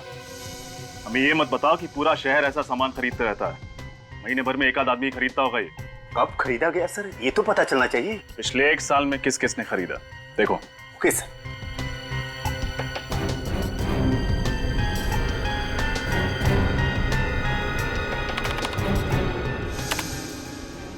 मिल गया सर, 10 लोगों ने। देखा, सिर्फ 10 लोगों ने। सर 10 लोगों का नाम पता नंबर तो मिल ही सकता है। शुरू हो जाओ। कल सुधांशु अपने ऑफिस से थोड़ी देर के लिए बाहर गए थे। हाँ, कल दोपहर को। और सर जब कल निकले ऑफिस से तो उनके पास एक बैग था, पर जब वापस आए तो वो बैग उनके पास नहीं था। सर जरूर उसके बैग में वही पैसे होंगे। हो सकता है। अच्छा, ये कितने बजे गए? दोपहर के 1:30 बजे। 1:30 बजे। और कितने बजे वापस आए थे? जल्दी आ गए थे, 1:45 के आसपास। 1:45 बजे? मतलब 15 मिनट के अंदर वापस भी आ गए? मतलब सर ये सुधांशु कहीं आसपास ही गया होगा। हाँ सर, पैदल ही गए थे, ज्यादा दूर नहीं गए होंगे। पैदल गए थे? अच्छा। तो जब ये वापस आए थे तो कैसे दिख रहे थे? I mean, उनका बर्ताव कैसा था? उनका बर्ताव तो वैसा ही था, पर उनके कपड़े। कपड़े? क्या हुआ था कपड़ों में? उनके कपड़ों पर सीमेंट लगा हुआ था। सीमेंट लगा हुआ था? जी हाँ, सीमेंट। और उनके कोट पर पेंट के निशान भी थे। पेंट के निशान? हाँ, हल्का सा पीला रंग का था। अच्छा, thank you very much. Cement और पेंट के निशान, इसका मतलब सुधांशु किसी ऐसी जगह गया था जहाँ पे कंस्ट्रक्शन का काम चल रहा है और पेंटिंग का। चलो जरा ऑफिस के आसपास चेक करते हैं। मिस्टर राजीव, 15 तारीख को आपने M&N माउंटेनियरिंग से कुछ सामान खरीदा था क्या? हाँ, तो वो सामान मैं देख सकता हूँ? पर किस लिए? मैं CID से।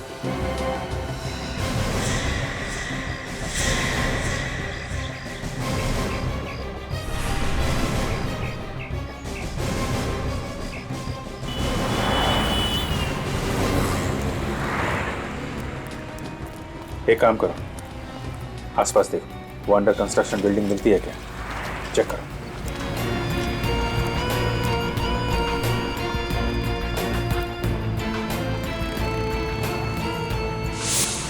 आप रेडी? बैठ तो नहीं गया? अरे नहीं सर, यहाँ कहाँ बैठने की जगह है, बस वो अंडर कंस्ट्रक्शन बिल्डिंग मिल जाए वहीं पे बैठूंगा। हाँ, तुम्हारा क्या हाल है?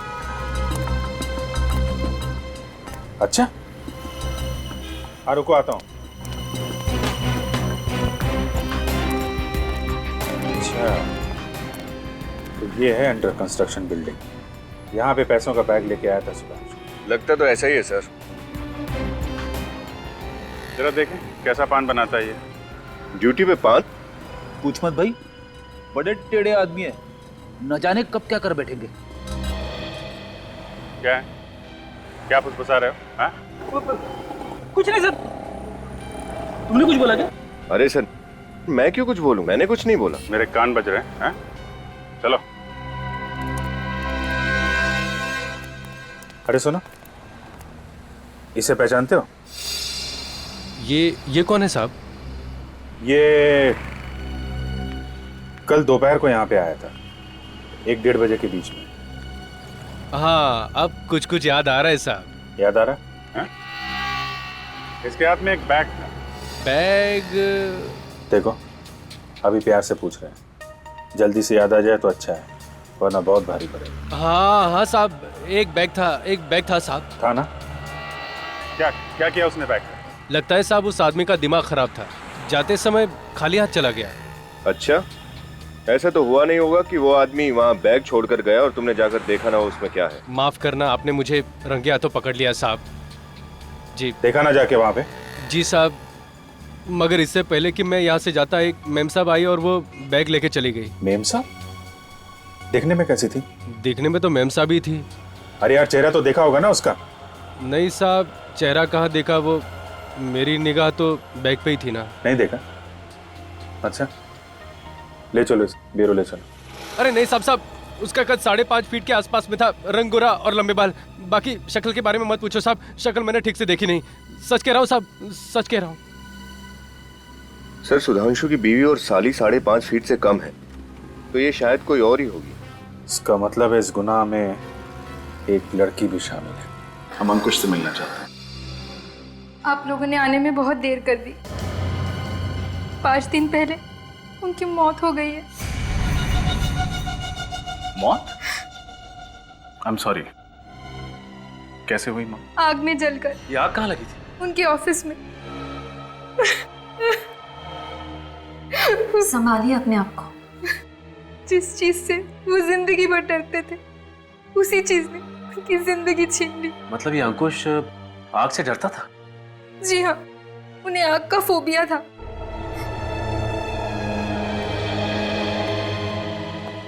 मुझे लगता है खूनी कोई जान पहचान वाला है जो अंकुश और सुधांशु के फोबियास के बारे में जानता था और उनको तड़पा तड़पा के मारना चाहता था। अच्छा, ये बताइए कि अंकुश ने 23 तारीख को कुछ माउंटेनियरिंग का सामान खरीदा था क्या? जी हाँ, खरीदा था। हम देख सकते हैं? पर उन्होंने कहाँ रखा है मुझे पता नहीं। माफ कीजिएगा, तब तो आपके घर की तलाशी लेनी पड़ेगी। श्योर। श्योर? यस। अरे सुधांशु, ये फोटो में सुधांशु है ना? जी हाँ, ये सुधांशु है, अंकुश के बिजनेस पार्टनर। Business partner?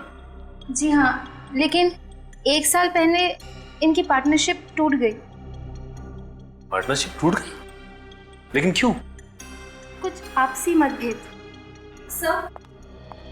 सब पूरा घर देख लिया, माउंटेनियरिंग का सामान कहीं नहीं मिला। मिलेगा कहाँ से? जरूर वो जान पहचान वाला चुरा के ले गया होगा सुधांशु को मारने के लिए। नम्रता जी, इस फोटो में अंकुश और सुधांशु के अलावा ये दोनों कौन है? वो रितेश है, अंकुश का बहुत अच्छा दोस्त। ये वाला? जी। और ये वाला? इन्हें मैं नहीं जानती। कोई बात नहीं, सीआईडी इनका पता लगा लेगी। वैसे ये फोटो है कहाँ की? वेव रिजॉर्ट की। आज से 2 साल पहले 14 अप्रैल 2010 को वहाँ कंपनी की पार्टी थी।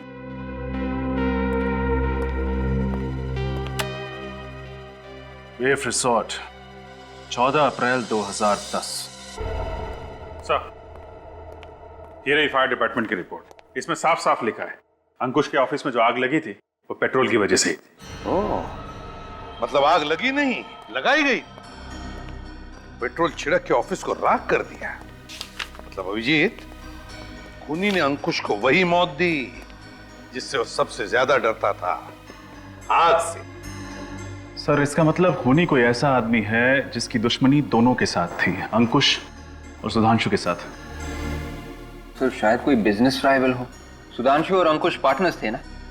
मगर विवेक, सुधांशु और अंकुश, इन दोनों की पार्टनरशिप तो 1 साल पहले टूट चुकी थी। चौथे आदमी के बारे में कुछ पता चला क्या? सर, दया लगा हुआ है। और रितेश के बारे में? सर, उसके घर पर ताला है और फोन भी बंद है। सर, ये है अंकुश का बैंक स्टेटमेंट। ठीक सुधांशु की तरह अंकुश भी हर महीने के पहले शुक्रवार को अपने अकाउंट से 1,40,410 रुपए निकालता था सर। हाँ? सुधांशु की तरह अंकुश भी? हाँ सर। मतलब अभिजीत, कोई तो इन दोनों को ब्लैकमेल कर रहा था। हाँ सर, कोई कॉमन एनिमी, एक ऐसा दुश्मन जो अंकुश और सुधांशु दोनों से बहुत ज्यादा नफरत करता था। और जब ब्लैकमेल के पैसे देने बंद कर दिए इन दोनों ने, तो इन्हें रास्ते से हटा दिया। मगर अभिजीत, एक बात खटक रही है, वो रकम, ये ऑड अमाउंट। अभिजीत, अगर वो ब्लैकमेलर चाहता तो उनसे 1 लाख, 1.5 लाख या 2 लाख लेता। यही अमाउंट क्यों, ये ऑड अमाउंट, 1,40,410, यही रकम क्यों? ओह, तो ये बात है। क्या बात है सर? सर, लगता है इस रकम का राज समझ में आ गया है। ये देखिए, 14,410। तो इस खेल का राज समझ में आ गया अभिजीत। मतलब सर, ये एक तारीख है, 14 अप्रैल 2010। करेक्ट विवेक, ये तारीख हमें अंकुश की बीवी नम्रता ने बताई थी। इसी तारीख पर ये फोटो खींची गई थी, उस रिसोर्ट में, एक पार्टी में। मतलब अभिजीत, इस सुधांशु और अंकुश की मौत का राज 2 साल पुरानी पार्टी में दफन है। 14/4/2010। अरे साहब, हमारे रिसोर्ट में हर हफ्ते 1-2 पार्टियां होती रहती हैं। अब 2 साल पहले कौन सी पार्टी हुई होगी ये बता पाना मुश्किल है साहब। आपकी मुश्किल का इलाज है हमारे पास। इस फोटो को ध्यान से देखिए। ये फोटोज 14 अप्रैल 2010 की है। ओ, ये पार्टी। मैंने कहा था ना, आपकी मुश्किल का इलाज है हमारे पास। आप इस पार्टी के बारे में बात कर रहे हैं? क्यों, कोई खास बात हुई थी क्या इस पार्टी में? जी। क्या हुआ? हमारी रिसोर्ट में पहली बार पुलिस आई थी इस पार्टी की वजह से। दारू पी के झगड़ा शुरू कर दिया था क्या? नहीं सर, पार्टी तो शांति से खत्म हो गई थी, लेकिन गड़बड़ अगले दिन सुबह हुई सर। ऐसा क्या हुआ? सर, इस फोटो में जो ये वाले साहब है ना, ये हमारे रिसोर्ट से गायब हो गए थे। पता ही नहीं चला कहाँ चले गए। फिर मिले नहीं थे क्या? नहीं सर, पुलिस ने काफी ढूंढने की कोशिश की पर कुछ पता ही नहीं चला। ये नाम क्या है इस आदमी का? इनका नाम कुछ वी से था सर। वरुण नहीं, विजय, हाँ विभोर नाम था सर। विभोर नाम था उसका? नहीं, ऐसा तो नहीं कि इन दोनों मौतों का संबंध विभोर के गायब होने से हो? सर, मुझे लगता है इन तीनों दोस्तों ने कुछ गड़बड़ की है और विभोर के गायब होने में भी इन तीनों का हाथ है। विभोर गायब हुआ शायद इसलिए इनके खून हो रहे। 2 साल हो गया विभोर को गायब हुए, आज तक मिला नहीं। आखिर गया तो गया कहाँ? कहीं ऊपर तो चला नहीं गया? रेडी, आत्मा जाती है ऊपर, लाश नहीं। जमीन पे लाश तो मिलनी चाहिए थी ना। इसके परिवार वालों से पूछते हैं, देखते हैं वो लोग क्या कहते हैं। अरे साहब, आप उस 2 साल पहले वाले पार्टी के बारे में पूछ रहे हैं ना? हाँ, लेकिन तुम कुछ जानते हो क्या उसके बारे में? हाँ साहब, उस विभोर नाम के आदमी ने उस दिन बहुत दारू पी रखी थी। बहुत बोले तो बहुत, हिसाब के बाहर। तो क्या वो पी के गिर गया था यहाँ? नहीं सर, उसके 3 दोस्त लेकर गए थे यहाँ से। तुम्हें कैसे मालूम? साहब, मैं यहीं था पार्किंग में। विभोर से तो ठीक से चला भी नहीं जा रहा था। इन्हें पहचानते हो? यही तो थे वो तीनों जो विभोर को लेकर गए थे यहाँ से, और फिर थोड़ी देर बाद वापस भी आए थे। वापस भी आ गए? हाँ सर, लेकिन सिर्फ वो तीनों ही वापस आए। और ये विभोर, ये वापस नहीं आया? विभोर नहीं आया था। विनीत, इसका फोन नंबर ले लो। बस अब पक्का हो गया, उन तीनों ने ही विभोर को मार के कहीं पे गाड़ दिया है। और ये सब करते हुए उन्हें किसी ने देख लिया है और एक एक करके सबको ब्लैकमेल कर रहा है और सबका खून कर रहा है। लगता है अगला नंबर इस रितेश का है। रितेश के घर जाके देखा था? हाँ सर, उसके घर पे ताला लगा हुआ है, लेकिन उसका मोबाइल यहीं पे ट्रेस हुआ है, इसी होटल में।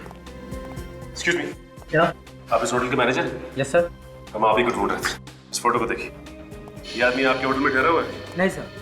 ध्यान से देखिए, रितेश नाम है इसका। सर, रितेश नाम का कोई भी गेस्ट नहीं ठहरा हमारे होटल में। वैसे आप लोग हैं कौन? CID। सुनो जी सर, ये फोटो देख, इसको देखा होटल में? ये तो उस कॉन्फ्रेंस में था सर। कॉन्फ्रेंस में? कैसी कॉन्फ्रेंस? एक्चुअली सर, आज हमारे होटल में मरीन इंजीनियर्स की एक कॉन्फ्रेंस थी जिसमें बाहर से बहुत से लोग आए हुए थे। कहाँ है कॉन्फ्रेंस हॉल? हॉल नंबर 5 में सर। अभी चालू है कॉन्फ्रेंस? बस 5 मिनट पहले खत्म हुई है। एक्सक्यूज मी, ये जो कॉन्फ्रेंस के लिए बाहर से लोग आए थे वो है क्या अभी? सर, सारे चले गए सर। चले गए? अच्छा, ये फोटो देखो, ये आदमी भी था क्या उनमें? ये तो लिफ्ट के अंदर जाते हुए दिखा सर। लिफ्ट के अंदर? तो नीचे गया होगा।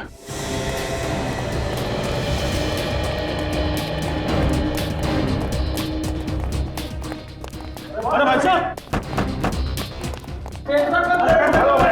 क्या हुआ? पीछे हटिए, क्या हुआ? सर, लिफ्ट बंद पड़ी हुई है, अंदर आदमी अटका हुआ है। अंदर आदमी अटका है? हाँ, और ये आदमी अंदर है। पीछे हटिए, सचिन।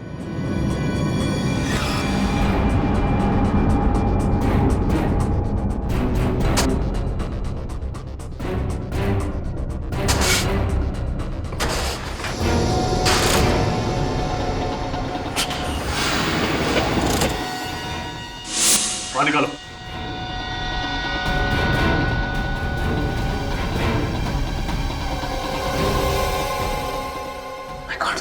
रितेश, रितेश, सांस तो चल रही है। विनीत, एम्बुलेंस को फोन करो जल्दी। डॉक्टर साहब, अब तबीयत कैसी रितेश की? डोंट वरी, अब कोई खतरे की बात नहीं। ये तो अच्छा हुआ कि आप लोग उसे सही वक्त पर हॉस्पिटल लेके आए, वरना उसका बचना बहुत ही मुश्किल हो सकता है। लेकिन डॉक्टर साहब एक बात समझ में नहीं आई, सिर्फ लिफ्ट में बंद होने की वजह से उसकी तबीयत इतनी बिगड़ गई? वो बात नहीं है, हमें उनके खून से जहर भी मिला है। जहर?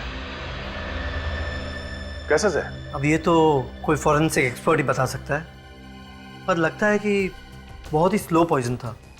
अगर कोई जल्दी असर करने वाला जहर होता ना तो रितेश शायद अभी जिंदा नहीं होते। सर शायद ये वही स्लो पॉइजन होगा, इथेन सैंडल ट्राइऑक्साइड जो सुधांशु की बॉडी में मिला था। मुझे भी यही लगता है। अच्छा डॉक्टर साहब, हम रितेश से मिल सकते हैं? Sure, please.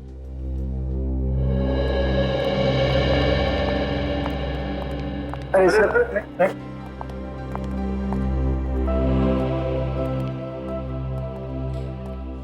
आप लोग सही वक्त पर मुझे यहाँ नहीं लेकर आते, मेरा तो टिकट ही कट गया था, वो भी बिल्कुल फ्री में। नहीं नहीं नहीं नहीं, फ्री में नहीं, पूरे 1,40,410 रुपए में। 1,40,410? ये क्या सर? देखो रितेश, अब सच पे पर्दा डालने से कोई फायदा नहीं। हमने तुम्हारे बैंक अकाउंट के डिटेल चेक किए हैं। तुम हर महीने के पहले शुक्रवार को 1,40,410 किसे देते थे? मैं? किसे? उसी को जिसे सुधांशु और अंकुश भी पैसे देते थे और जिसने उन दोनों का खून कर दिया और तुम्हारे ऊपर भी तो हमला किया। मुझ पर किसने हमला किया मैं नहीं जानता, मैंने तो उसका चेहरा भी नहीं देखा। कमाल है, उस आदमी ने तुम्हें जहर दिया, तुम्हें लिफ्ट में बंद किया और तुम कह रहे हो कि तुम उसका चेहरा देख नहीं पाए? हाँ? जहर का तो मुझे पता नहीं सर, मैं होटल से बाहर जा रहा था, अचानक पीछे से किसी ने मुझे धक्का दिया और मुझे लिफ्ट में बंद करके चला गया। ये सब इतना जल्दी हुआ, मुझे उसका चेहरा देखने का वक्त ही नहीं मिला। अच्छा, उसने तुम्हें लिफ्ट में ही क्यों बंद किया? तुम्हें लिफ्ट का कोई फोबिया है क्या? लिफ्ट ही नहीं सर, मुझे हर बंद कमरे से डर लगता है, मुझे क्लस्ट्रोफोबिया है। देखा सर आपने, खून ही सबको दर्द भरी मौत देना चाहता है। उसने सुधांशु को ऊपर लटका दिया क्योंकि इसे वर्टिगो था, और उसने अंकुश को जला के मारा क्योंकि इसे पायरोफोबिया था, और इसे लिफ्ट में बंद कर दिया क्योंकि इसे क्लस्ट्रोफोबिया है। मतलब ये आदमी को इनके जान पहचान का ही है, जिसे मालूम था कि किसे किस चीज से डर है। रितेश, कोई नाम आता है तुम्हारे दिमाग में? नहीं सर। हमारे दिमाग में एक नाम आता है। किसका? विभोर। विभोर? आप लोग विभोर को कैसे जानते? हम तो उस पार्टी के बारे में भी जानते हैं जो 14 अप्रैल 2010 को हुई थी वेव रिसॉर्ट्स में। 14 अप्रैल 2010? ये रकम 1,40,410 वहीं से आया है ना? बताओ उस रात क्या हुआ था एग्जैक्टली, जिसकी वजह से तुम लोगों को ब्लैकमेल किया जा रहा था, जिसकी वजह से खून हो रहे हैं? उस रात? हाँ हाँ बोलो, क्या राज है उस रात का? कहाँ ये विभोर? उस रात विभोर ने बहुत शराब पी रखी थी, उसे सीधे चलने को भी नहीं हो रहा था। हम लोगों ने सोचा इसको थोड़ा घुमा लाते हैं, थोड़ा ठंडी हवा लगेगी तो शायद शराब का नशा कम हो जाएगा। यही सोचकर अंकुश ने गाड़ी निकाली और हम चारों गाड़ी में बैठकर रिसोर्ट से बाहर निकल गए। रिसोर्ट से थोड़ी दूर जाकर एक खाई थी, अंकुश ने गाड़ी वहीं पे रोक दी और हम चारों वहीं पे बैठ गए और बातें करने लगे। क्या बात करने लगे? इधर उधर की बात जो दोस्तों में होती, थोड़ा हंसी मजाक, एक दूसरे की टांग खींच रहे थे। और थोड़ी देर के बाद हम एक दूसरे के डर के बारे में बातें करने लगे। डर? कैसा डर? हाँ, डर। हर इंसान को किसी न किसी चीज से डर जरूर लगता है, जैसे मुझे क्लस्ट्रोफोबिया, सुधांशु को वर्टिगो और अंकुश आग से डरता था। विभोर को ऑल्टोफोबिया था। ऑल्टोफोबिया? ऊंचाई से डर लगता था उसे? जी हाँ, ऊंचाई का डर, क्योंकि वहां पर खाई थी। हमने विभोर को बहुत उकसाया कि अगर तुझ में हिम्मत है तो तू 2 मिनट उस खाई के पास खड़ा रहे और नीचे देख। ये जानते हुए भी कि उसने शराब पी रखी थी और वो लड़खड़ा रहा था, तुम सबने ऐसा किया? यही तो सबसे बड़ी गलती की हमने। विभोर शराब के नशे में था, उसका बैलेंस बिगड़ गया और वो खाई में जा गिरा। फिर हम जैसे तैसे नीचे उतरे सर। हमने विभोर को ढूंढने की बहुत कोशिश की, लेकिन विभोर नहीं मिला। तब हमने ये फैसला किया कि ये राज किसी को नहीं बताएंगे। ये राज हम अपने सीने में दफन कर देंगे। शर्म आनी चाहिए तुम्हें, खुद को दोस्त कहते हो ना। सर जो कुछ भी हुआ अनजाने में हुआ है। विभोर की मौत का बोझ हम अपने सीने में लेकर घूम रहे। फिर ये ब्लैकमेलिंग का सिलसिला कब से शुरू हुआ? 3 महीने पहले अचानक हम तीनों को एक चिट्ठी मिली जिसमें लिखा था 1,40,410 रुपया हर महीने अगर हमने उस तक नहीं पहुंचाया तो वो विभोर की मौत का राज दुनिया के सामने लाकर रख देगा। अच्छा, आप लोगों ने पता लगाने की कोशिश नहीं की कि ये पैसे किसके पास जा रहे हैं? की थी, लेकिन सर मुजरिम बहुत चालाक है। वो हर बार पैसे लेने की जगह बदलता था और आखिर में कहता था कि पीछे मुड़कर मत देखना। ये सब बताने के लिए वो फोन करता था? फोन नहीं सर, चिट्ठी लिखकर टाइम और जगह बताता। वो चिट्ठी कहाँ है? चिट्ठी तो मैंने जला दी सर। मुझे डर था कि ये चिट्ठी किसी के हाथ में लग जाए। अगर हमें पहले बता देते हैं तो शायद आज सुधांशु और अंकुश जिंदा होते हैं। अच्छा, अब तुम किसी लड़की को जानते हो जिसका कद 5.5 फुट है, गोरा रंग, लंबे बाल? 5.5 फुट रंग गोरा? हाँ, जरा सोच के बताओ, क्योंकि पैसे का बैग उठाने के लिए वो लड़की ही आती थी।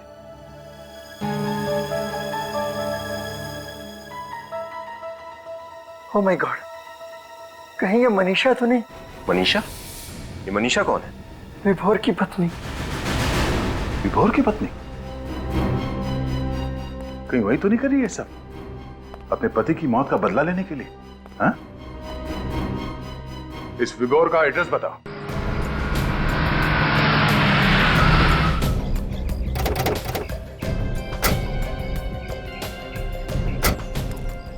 ये विभोर का घर? हाँ सर, विभोर घर गई। सर जरूर इस सबके पीछे मनीषा का ही हाथ होगा। ब्लैकमेल करके वो अमीर भी बन गई और खून करके अपने पति की मौत का बदला भी ले लिया।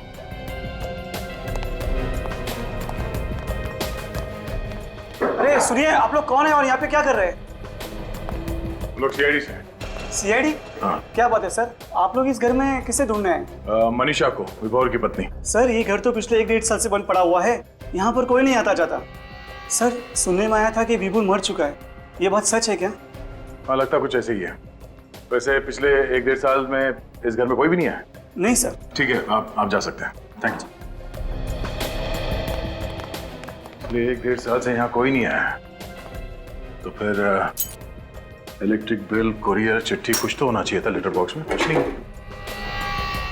चलो अंदर चल के देखते हैं।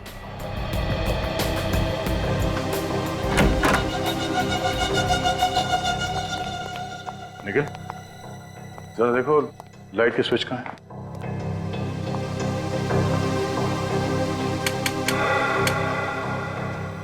देखा सर, घर में लाइट अभी भी है, कनेक्शन कटा नहीं है। इतना ही नहीं, फर्श भी एकदम चकाचक है। छत पे कहीं भी मकड़ी का जाला नहीं है। ऐसा लगता है यहाँ हर रोज साफ सफाई हो रही है। निखिल, जरा ऊपर चेक करना।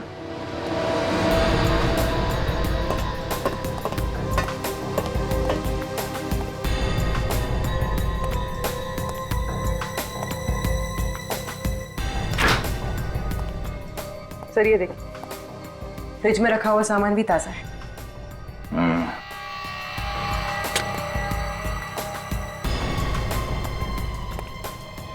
सर ऊपर भी घर एकदम साफ सुथरा है। मतलब ये मनीषा घर में तब आती होगी जब पड़ोसी की नजर उन पे नहीं पड़ती।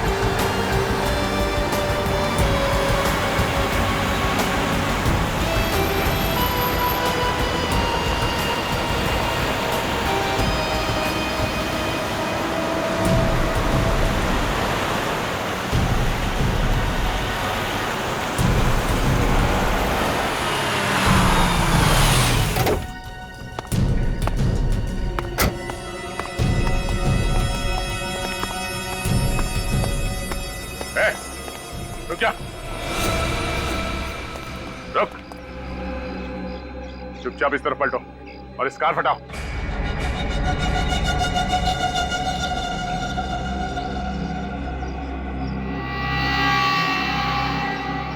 कार हटाओ।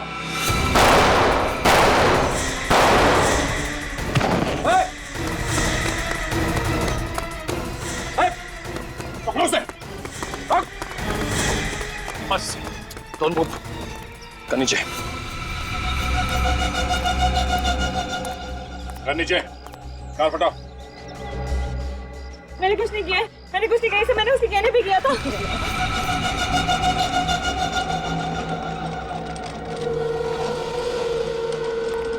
आइए आइए मिस्टर विभोर। स्वर्गलोक से नीचे धरती में आने में कोई दिक्कत तो नहीं हुई आपको? आप मेरा मजाक उड़ा रहे हैं? मजाक? मजाक तो आपने किया अपने दोस्तों के साथ।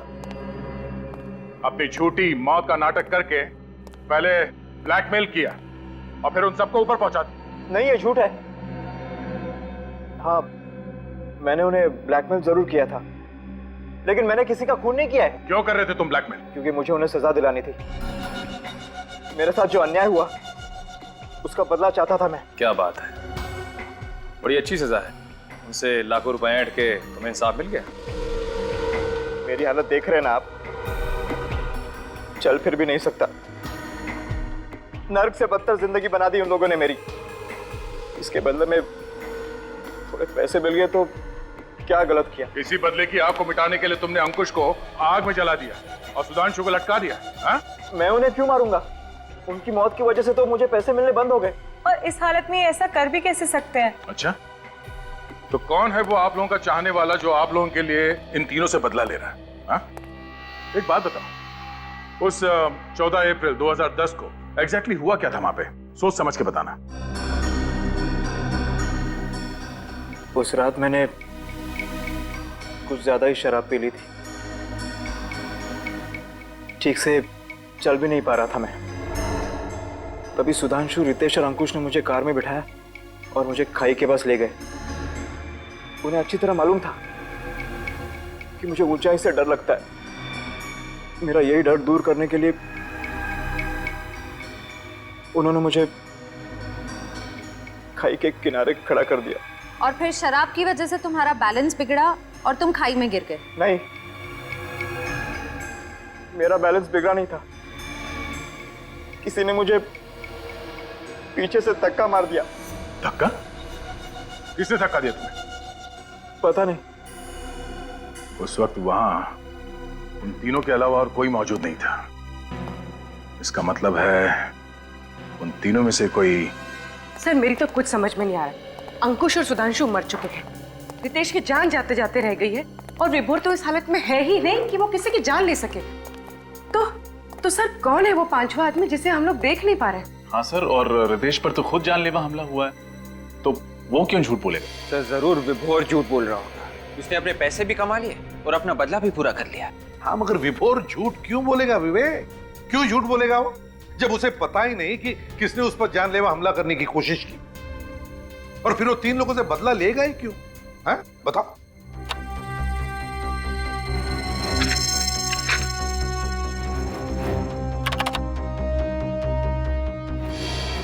ये रितेश उस दिन होटल में कोई कॉन्फ्रेंस अटेंड करने गया था ना? Yes sir.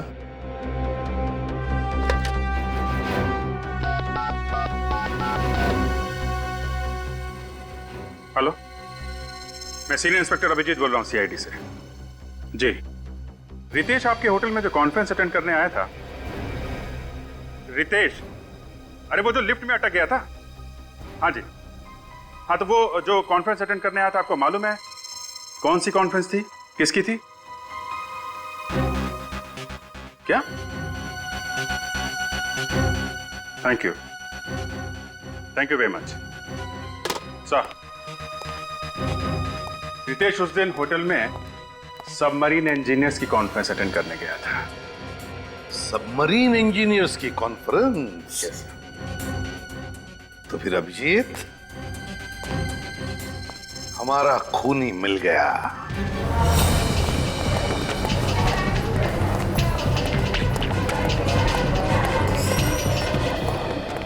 रितेश का वो ब्लड टेस्ट के लिए गए हैं। ब्लड टेस्ट के लिए? एटर्नी को फोन करके बोलो उसे वहीं रोके। पर बात क्या है? वो बोला जाए वही करो, जल्दी।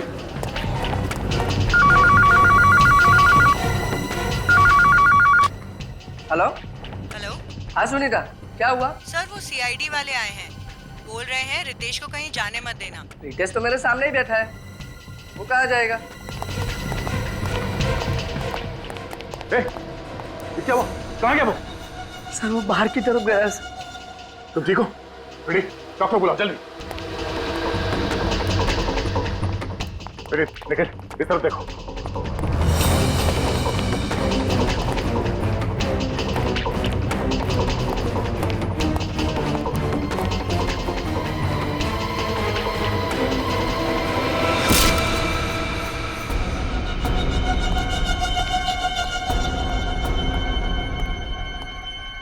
शरद!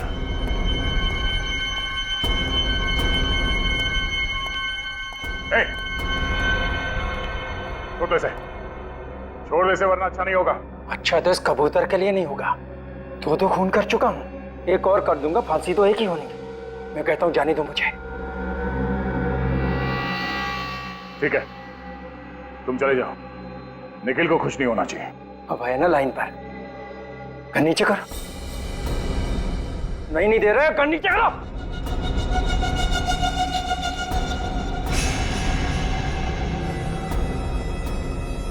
नहीं दे रहा, कर नीचे कर।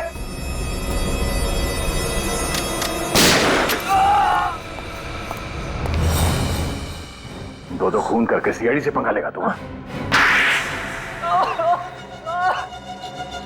आप लोगों को पता कैसे चला कि खून मैंने किया? तुम्हारा झूठ जो पकड़ लिया हमने। तुमने हमसे कहा कि तुम्हें क्लॉस्ट्रोफोबिया है, मतलब बंद कमरों का डर। हाँ?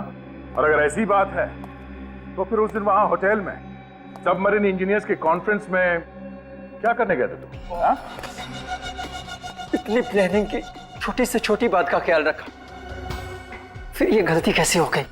सीआईडी की बात ही कुछ ऐसी है, एक छोटा सा सुराग भी काफी है हमारे लिए तुम जैसों का भांडा फोड़ने के लिए। अब ये बताओ, अपने दोस्तों को क्यों मारा तुम? लगातार हो रही ब्लैकमेलिंग से सुधांशु और अंकुश परेशान थे।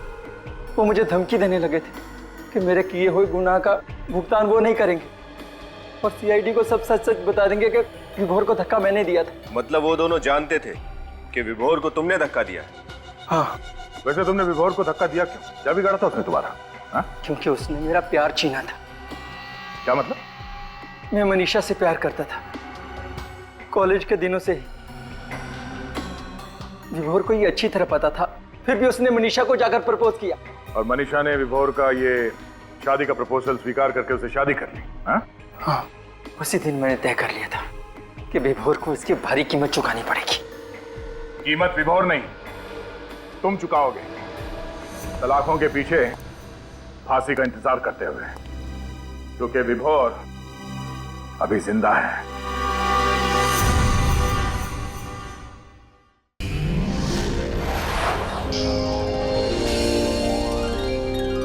सीआईडी के और भी मजेदार और सस्पेंस से जुड़े एपिसोड्स को देखने के लिए हमारे चैनल को सब्सक्राइब करें और बेल आइकॉन दबाना ना भूलें।